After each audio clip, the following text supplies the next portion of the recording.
A beautiful live view out of Key West with some high stratus clouds. There have been a few showers, but mainly offshore to the south over the Florida Straits. A few light drizzles and sprinkles, though, have managed to make their way into parts of the lower Keys. But for the most part, it's really nice and dry across much of South Florida. Even the breeze is starting to gradually go down. It is up at 18 miles per hour, though, in Marathon. That's the highest wind speed, and around 10 to 15 miles per hour elsewhere. The gusts, though, at times gusting up to 20 miles per hour in Dade and Broward, and a little higher than that for the Keys. So gradually, but certainly, winds are starting to subside. Meanwhile, the temperature is warming up into the low and mid 80s. It's only 84 right now in Miami, so really it's nice. I think it's pleasant, definitely. High pressure is in control across parts of the southeast, and now it's starting to slide more southward. Eventually, this high is going to come over the Gulf.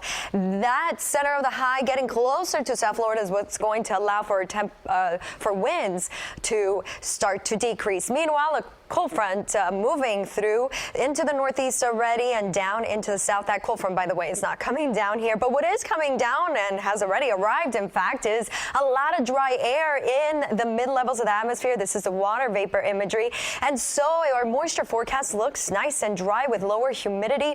Some moisture begins to return, though, by Friday into the weekend. That could bring back showers. Let's talk about the tropics one more time. Tropical storm Jerry, Karen, and Lorenzo, they're all tropical storms. And Karen looks very disorganized. Hard to find a close center of circulation because it's running into some really strong wind shear, but it's still expected to turn towards the north later on today. By tomorrow, impacting Puerto Rico and the Virgin Islands.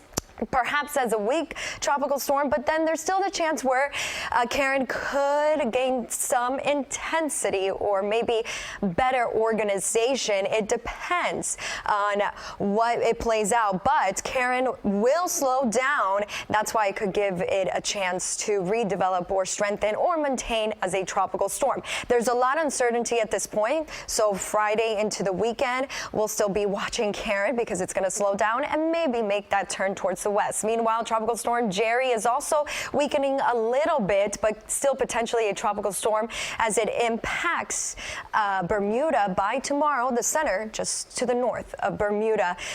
But Lorenzo out in the eastern Atlantic Ocean is expected to really intensify because there's favorable environmental conditions there.